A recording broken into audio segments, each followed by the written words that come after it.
اعوذ باللہ من الشیطان الرجیم بسم اللہ الرحمن الرحیم ان الذین کفروا سواء علیہم اانذرتهم ام لم تنذرهم لا یؤمنون ختم اللہ علی قلوبہم وعلی سمعہم وعلی ابصارہم غشاوہ ولہم عذاب عظیم۔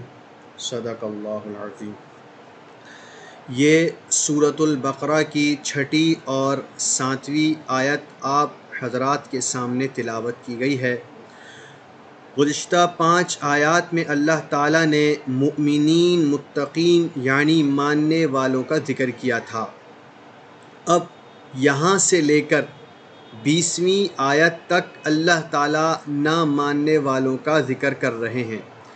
البتہ نہ ماننے والے پھر 2 قسم کے ہیں۔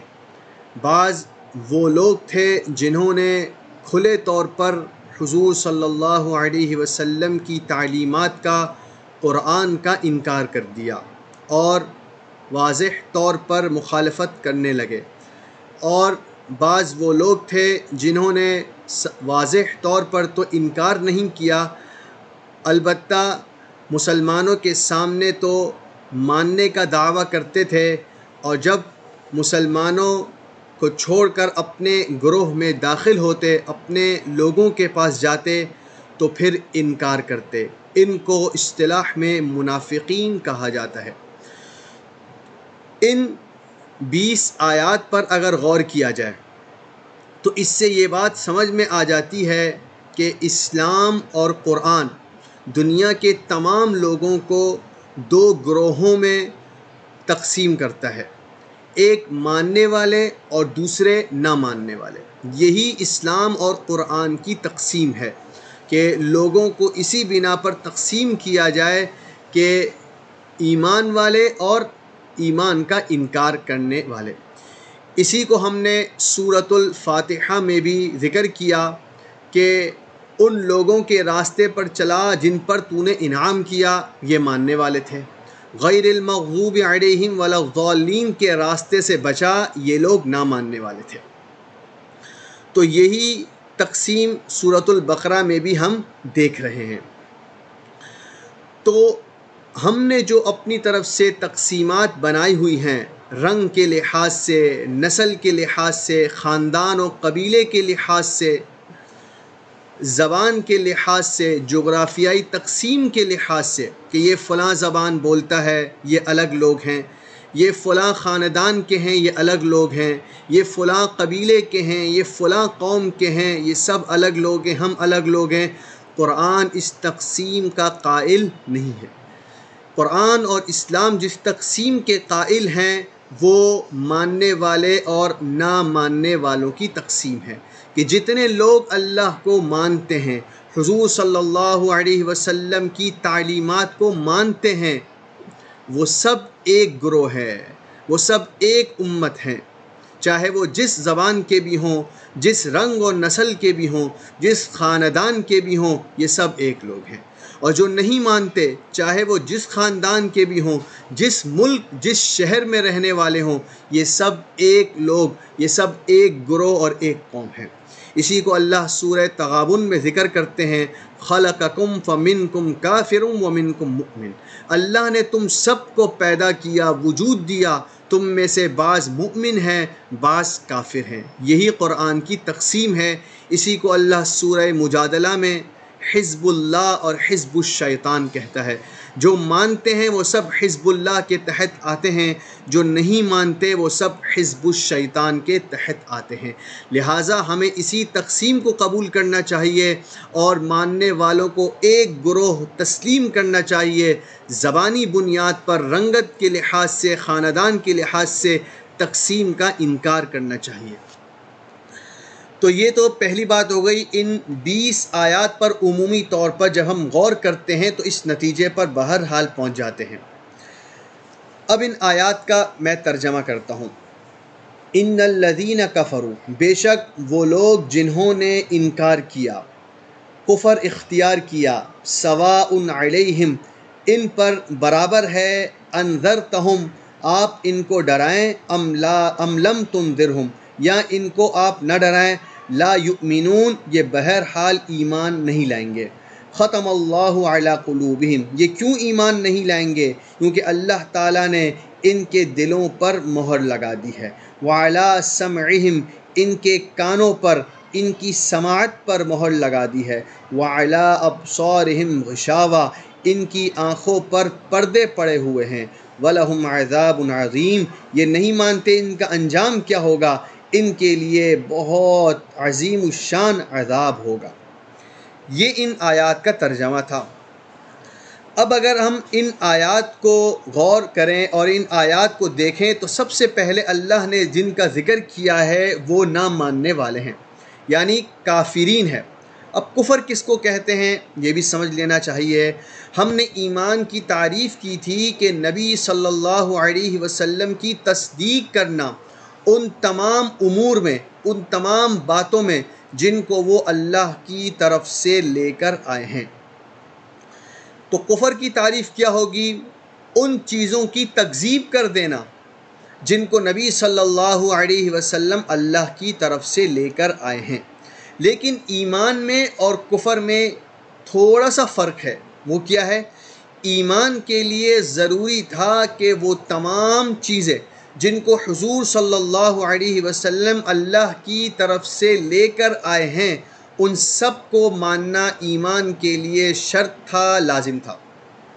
البتہ کفر کے لیے، کافر ہونے کے لیے سب کی تکذیب ضروری نہیں ہے، بلکہ کسی ایک چیز کی بھی اگر تکذیب کر دی جائے، کسی ایک چیز کا بھی انکار کر دیا جائے جس کو حضور اللہ کی طرف سے لے کر آئے تو یہ کافر ہونے کے لیے کافی ہے۔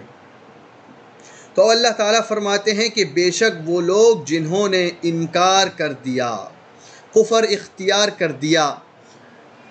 یہاں پر یہ بات سمجھ لیجئے کہ عام کفر مراد نہیں ہے، کیونکہ یہاں پر اللہ تعالیٰ فرما رہے ہیں کہ جنہوں نے کفر اختیار کیا، اب چاہے آپ ان کو ڈرائیں یا نہ ڈرائیں یہ ایمان لانے والے نہیں ہیں، یعنی ان کے حق میں آپ کا ڈرانا اور نہ ڈرانا دونوں برابر ہوئے۔ تو اس سے یہ نتیجہ ہرگز نہ نکالیے گا کہ جتنے لوگ کافر ہیں ان کے حق میں ڈرانا، انہیں نصیحت کرنا، انہیں تبلیغ کرنا کوئی فائدہ نہیں دے گا، ایسا نہیں ہے۔ یہاں پر خاص کافروں کا ذکر کیا جا رہا ہے۔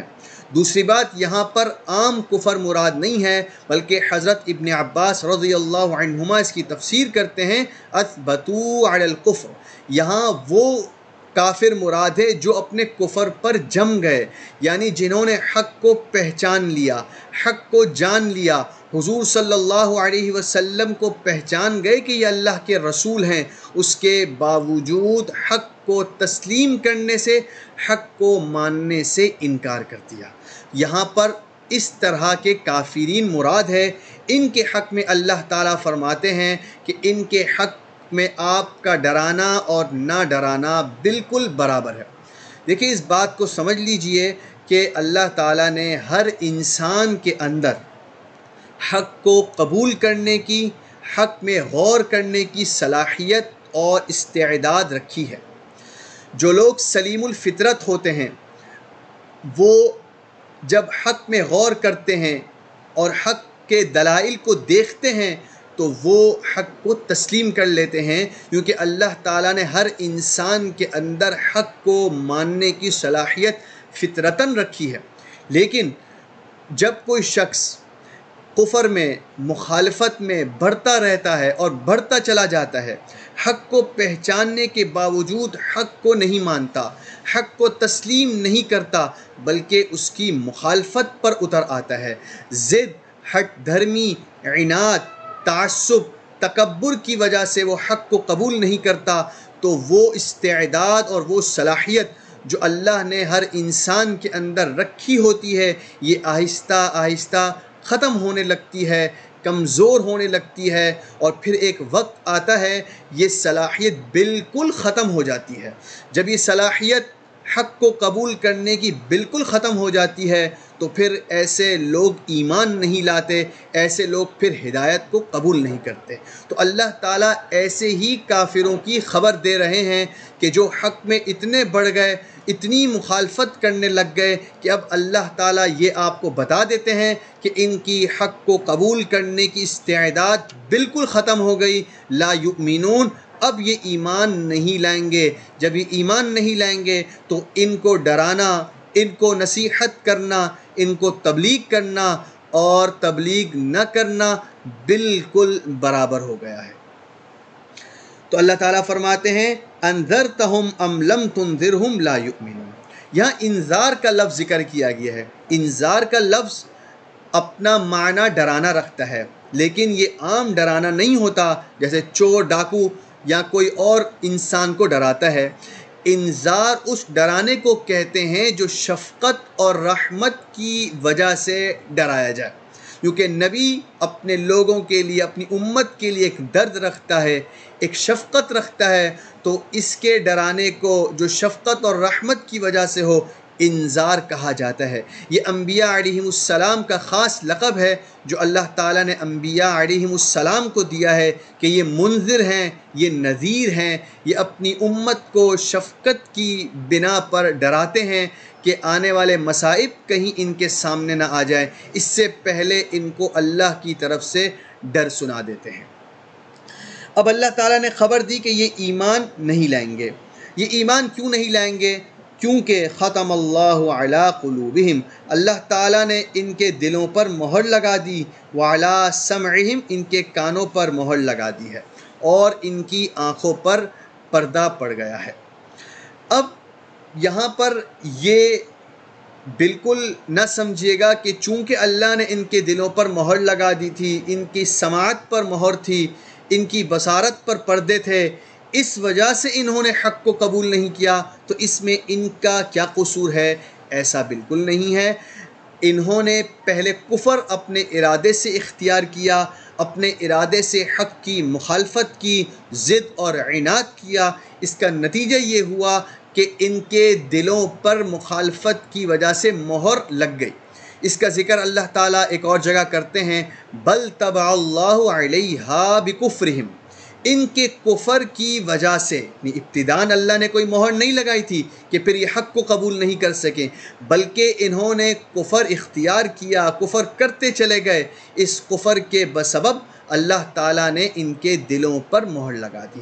اسی کا ذکر اللہ سورہ مطففین میں بھی کرتے ہیں، کلا بل ران علی قلوبہم ما کانوا یکسبون، ان کے اعمال کا، ان کے کفر اور ان کے کیے کا زنگ ان کے دلوں پر لگ چکا ہے، ان کا دل زنگ آلود ہو چکا ہے، اب کوئی خیر یہ قبول نہیں کرتا۔ اسی کو یہاں اللہ ختم سے ذکر کرتے ہیں کہ ان کے دلوں پر اللہ نے مہر لگا دی ہے۔ تو ایسا نہیں تھا کہ اللہ نے مہر لگا دی ہے اب یہ ایمان نہیں لا رہے، بلکہ بات یہ ہے کہ انہوں نے کفر اختیار کیا، کفر کا نتیجہ یہ ہوا کہ اب ان کے دلوں پر مہر لگ گئی۔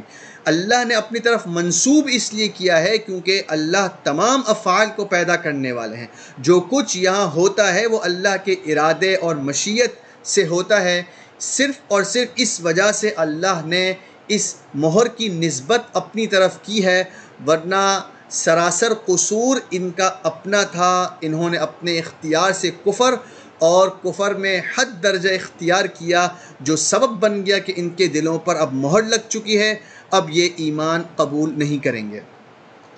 ختم کا معنی کیا ہوتا ہے؟ ختم کے معنی مہر کے آتے ہیں، اور جب کسی چیز پر مہر لگا دی جائے اس کا مطلب یہ ہے کہ جو چیز اندر ہے وہ اب باہر نہیں آ سکتی، جو باہر ہے وہ اندر نہیں جا سکتی۔ تو ان کے دلوں پر مہر لگ گئی ہے، یعنی ان کے دلوں میں جو اب کفر ہے، جو مخالفت ہے، وہ اب باہر نہیں نکل سکتی، اور باہر جو ایمان ہے، جو نصیحت ہے، جو حق بات ہے، وہ اندر داخل نہیں ہو سکتی۔ اسی وجہ سے ہم حضور علیہ السلام کو کہتے ہیں خاتم النبیین، آپ علیہ السلام آخری نبی ہیں، نبیوں کے منصب پر مہر لگانے والے ہیں، یعنی جتنے انبیاء علیہم السلام آ چکے اب اس منصب سے کوئی باہر نہیں نکل سکتا، اور کوئی نیا نبی داخل نہیں ہو سکتا، کوئی نبی نہیں آ سکتا، لہٰذا جو نبوت کا دعویٰ کرتا ہے وہ جھوٹا کذاب ہے۔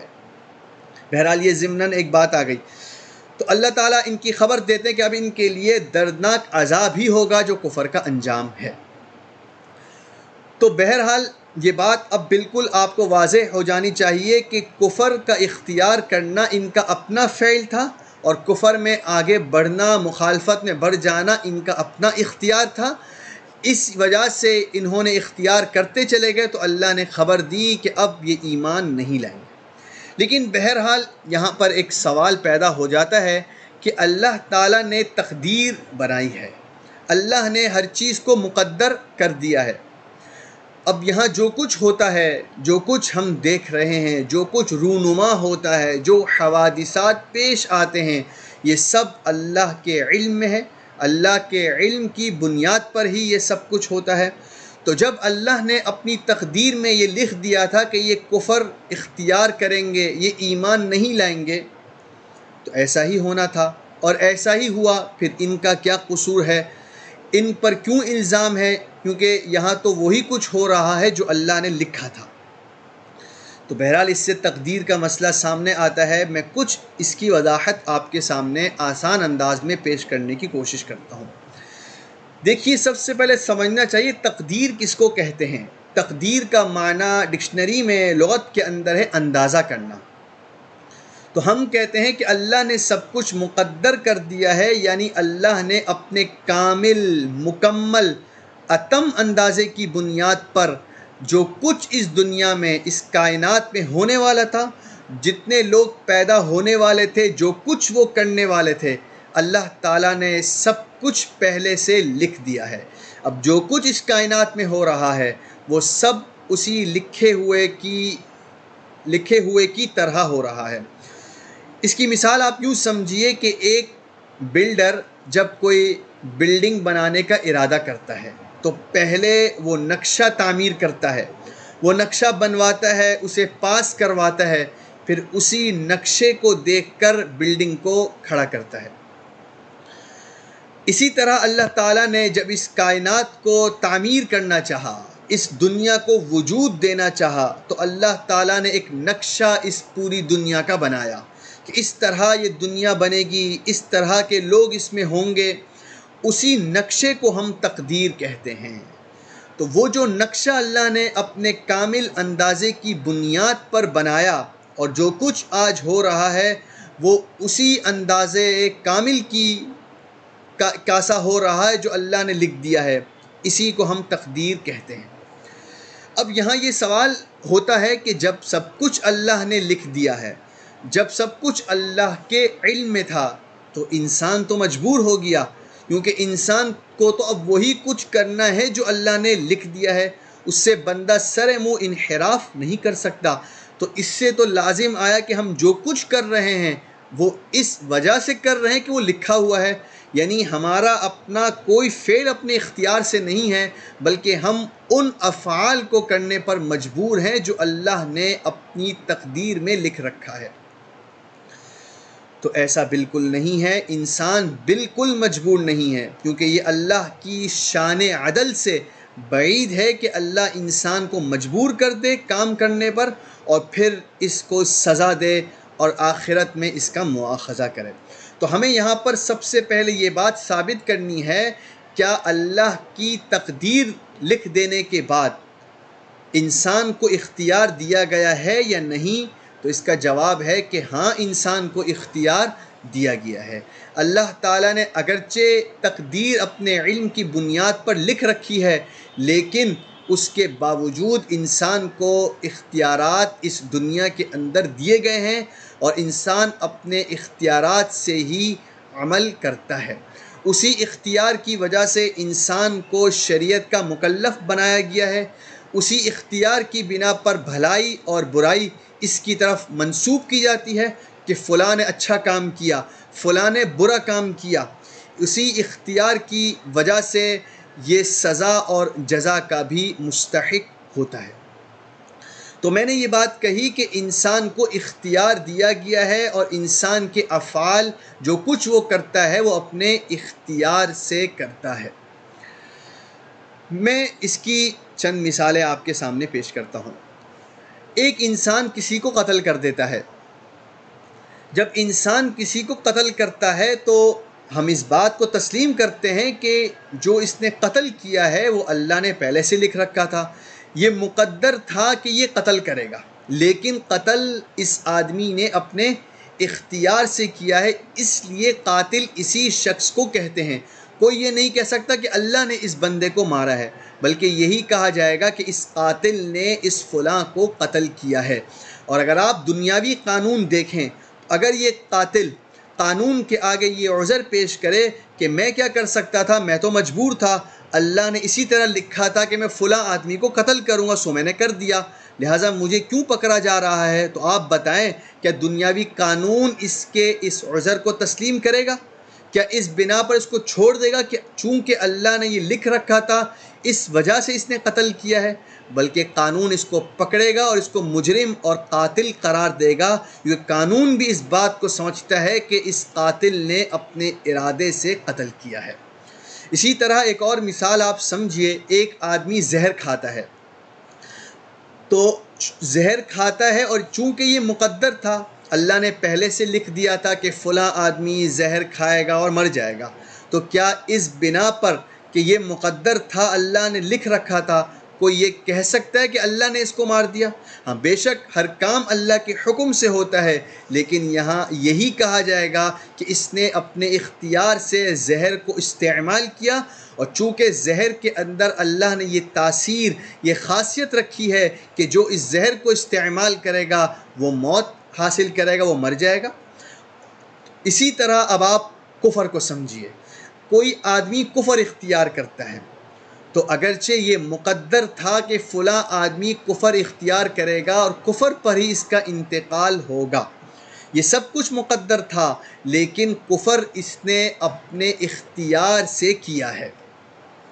یہ جو کافر بنا ہے یہ اپنے اختیار سے بنا ہے۔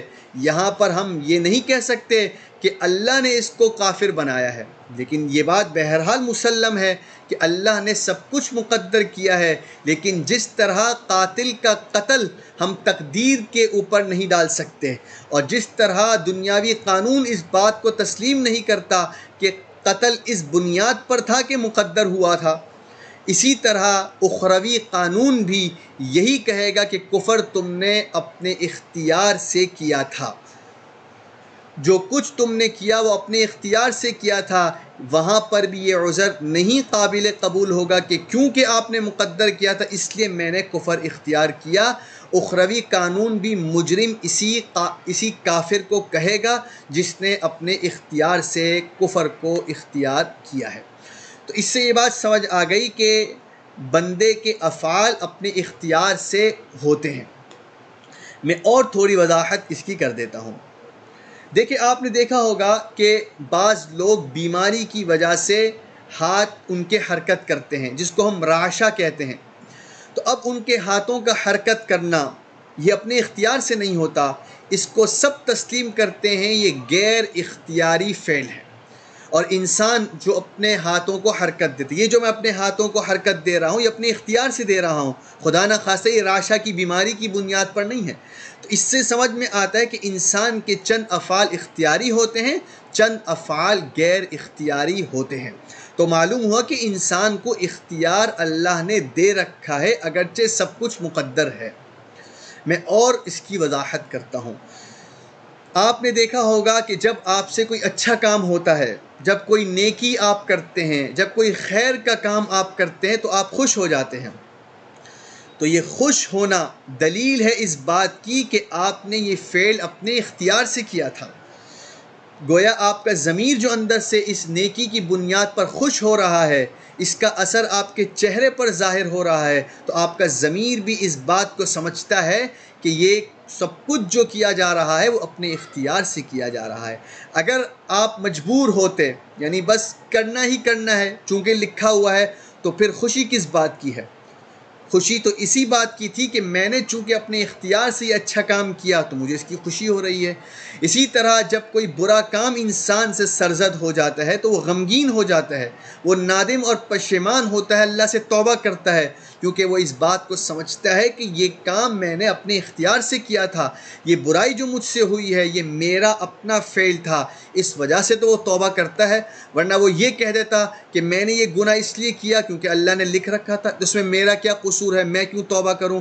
لیکن انسان کا ضمیر بھی اس بات کو سمجھتا ہے، انسان کا دل بھی اس بات کو جانتا ہے کہ یہ جو برائی ہوئی ہے اس میں میرا اپنا عمل دخل ہے، اس لیے دل پریشان ہو جاتا ہے اور توبہ پر انسان کو آمادہ کرتا ہے۔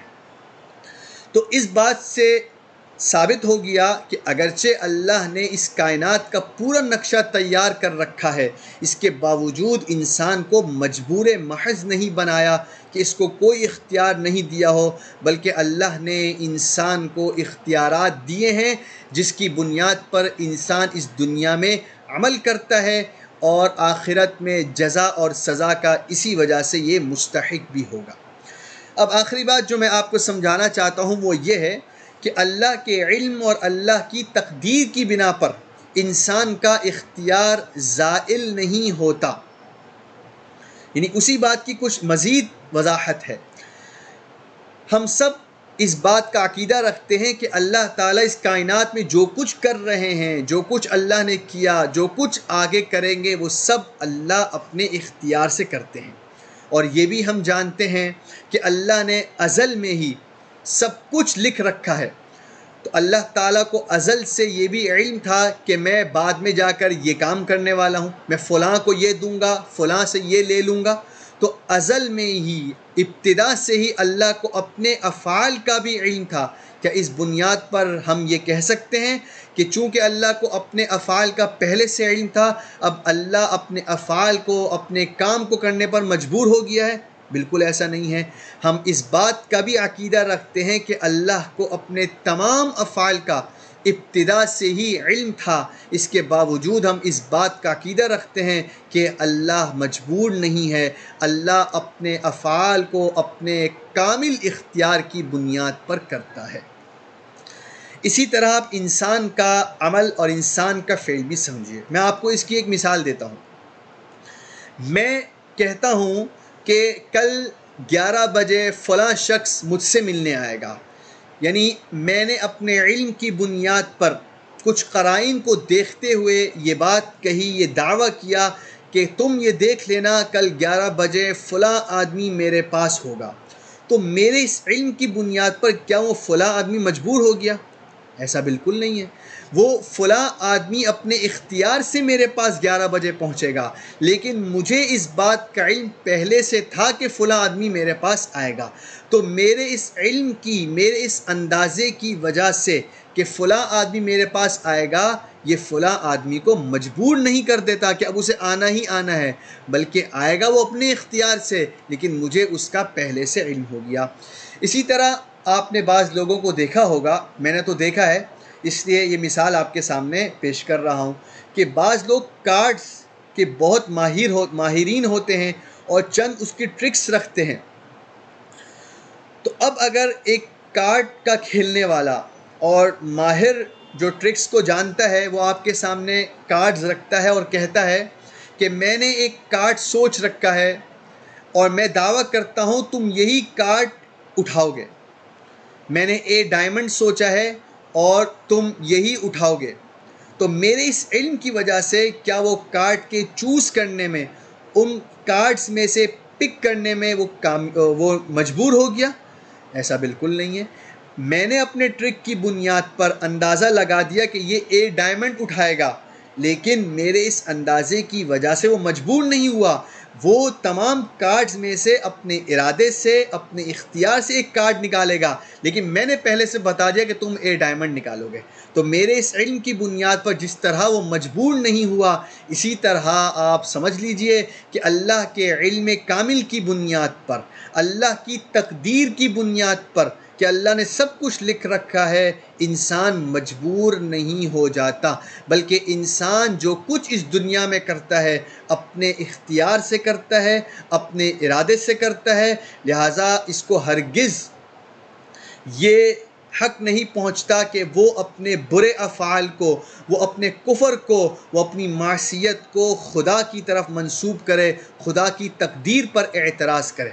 اسی طرح آپ ان آیات کو بھی سمجھ لیجئے کہ اللہ جو یہ بتا رہے ہیں کہ جنہوں نے کفر اختیار کیا اور کفر میں بڑھ گئے ہیں وہ ایمان نہیں لائیں گے، یہ سب کچھ ان لوگوں نے اپنے اختیار سے کیا تھا، کفر بھی اور کفر میں آگے بڑھنا بھی۔ اللہ نے محض خبر دی ہے اپنے نبی کو کہ کفر میں اتنے بڑھ گئے ہیں کہ اب حق کو قبول کرنے کی استعداد بالکل ماند اور معدوم ہو گئی، اب یہ ایمان نہیں لائیں گے۔ میں اسی پر اکتفا کرتا ہوں۔ وآخر دعوانا ان الحمد للہ رب العالمین۔